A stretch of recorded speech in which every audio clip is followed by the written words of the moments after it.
ले जी, आइएगा questions 8 to 13 पे। अभी तक किसी का दिमाग तो नहीं घूमा ना?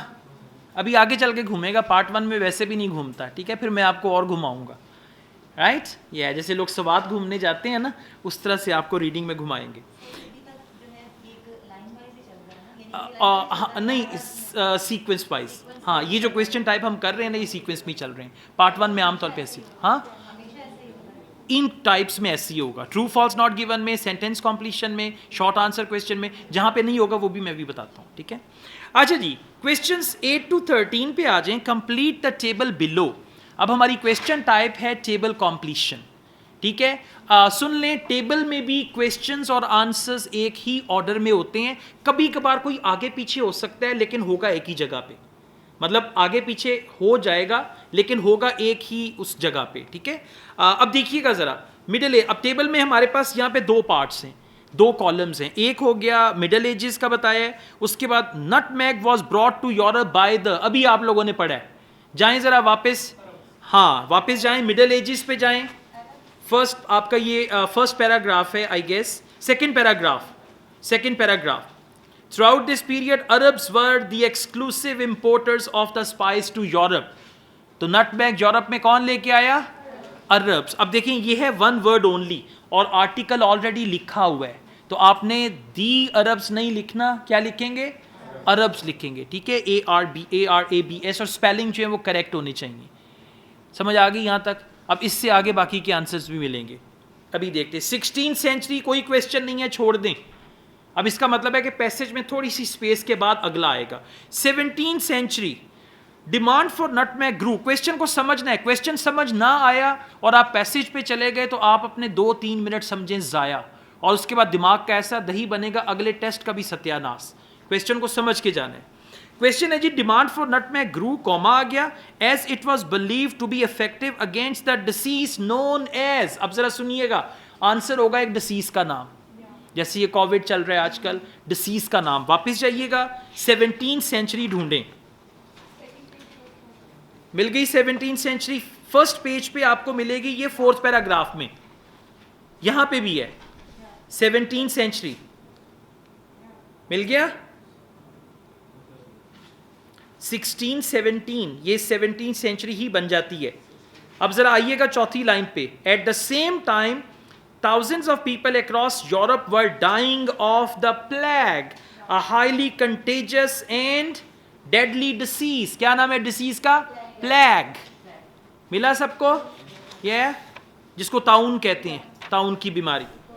So the answer is going to be plague, और द लिखने की जरूरत है नहीं। आमतौर पे वन वर्ड ओनली में ना आर्टिकल उन्होंने लिखा होता है, आ एंड द सम, ये आर्टिकल लिखे होते हैं already.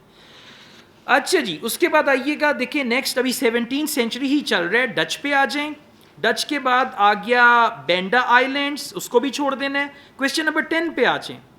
Put dash on nutmeg to avoid it being cultivated outside the island. अब जरा सुनिएगा, नटमैग को कल्टीवेशन से रोकने के लिए उन्होंने क्या चीज थी जो उसके ऊपर, जहां पे भी नटमैग की फसल नजर आती थी उस पर वो डाल के इन उस फसल को तबाह कर देते थे। तो वो कौन सी चीज थी जो उस पर डालते थे? Right now let's go back and will just find it. Put dash on nutmeg to avoid it being cultivated. अब कल्टीवेट का वर्ड तलाश करें, देखें, cultivation, cultivated and all that. Exactly. आप सेकेंड पेज पे आ जाएं और ये सेकेंड पेज पे आके आप आ जाएं 1, 2, 3, 4, 5, 6, 7th लाइन पे आ जाएं। In addition all exported nutmeg was covered with lime to make sure there was no chance a fertile seed which could be grown elsewhere. क्या चीज डाली? Lime.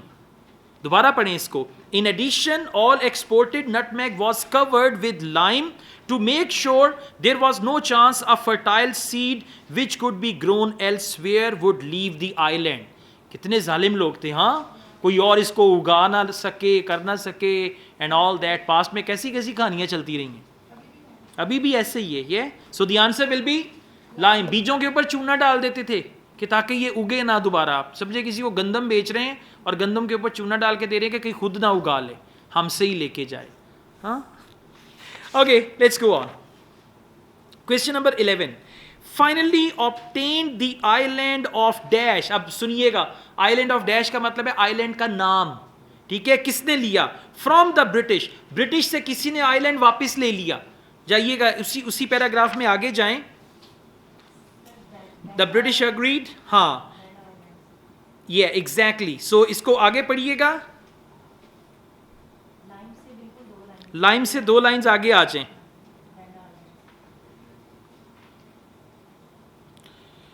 Benda island, a silver of land called run. उसके बाद आगे चलें जरा. Only 3 kilometre long और less. उससे आगे आ जाएं, थोड़ा सा नीचे आइएगा पैराग्राफ में. 1667 मिल गया.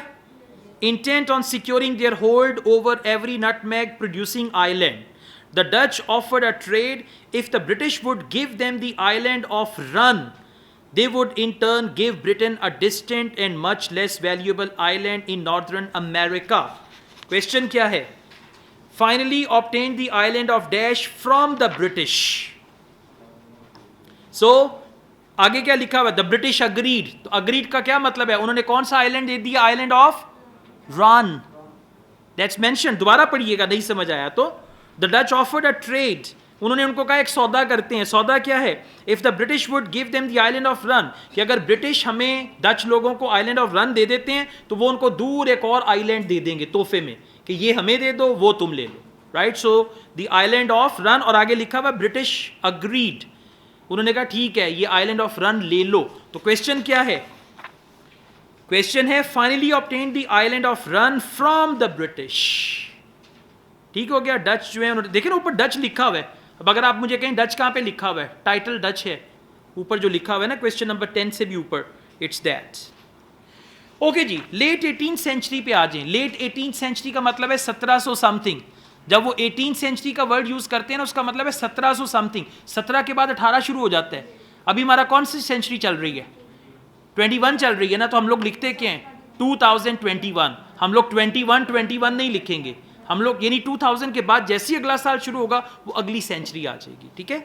अच्छा जी, लेट 18th सेंचुरी का मतलब है 1790, 95, 85, 86 लाइक दैट. 1770 अब हमारा क्लू वर्ड है. Nutmeg plants were secretly taken to. कहां पे लेके गए? खुफिया है. एक छोटी सी स्पाइस है जो हर जगह पे मिलती है. कितना इन्होंने पसूड़ी डाली इसके लिए. वापस जाइएगा. नटमेग का प्लांट जो है वो कहां पे लेके गए? एग्जैक्टली सेकंड लास्ट पैराग्राफ पे आ जाएं सब लोग. देन इन 1770 वर्ड भी आ गया. Frenchman name Pierre Poivre successfully smuggled, बेचारा, हाँ, nutmeg plants to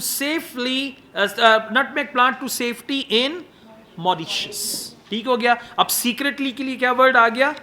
smuggled. Exactly, smuggled secretly ही होता है. So the answer will be Mauritius. अभी तक कोई मसला, कोई दिमाग तो नहीं घूमा? हाँ, बादाम खाया करें सुबह गिन के. 1778 half of Benda island nutmeg plantation were destroyed by, इधर देखें, कोई सैलाब आ गया, कोई तूफान आ गया. किस चीज ने हाफ से ज्यादा नटमेग को तबाह कर दिया? 1778. आ जाएं जी. एग्जैक्टली. नहीं, जरा देखें. Next in 1778 volcanic eruption in the Banda region caused a tsunami. हाँ, और वैसे भी वॉल्केनिक एरप्शन कितने वर्ड्स हो जाएंगे? 2 वर्ड्स हो जाएंगे. आंसर हो ही नहीं सकता. ठीक है, समझ रहे हैं ना? Yeah. So answer is tsunami that wiped out half the nutmeg groves. So half की जगह पे क्या word लगाया है? Yeah, nutmeg plantation were destroyed. ये half नहीं लिखा, ये half the plant. Yeah, exactly. So answer क्या हो जाएगा? Tsunami के spelling सही लिखने हैं. ठीक है, चलिए.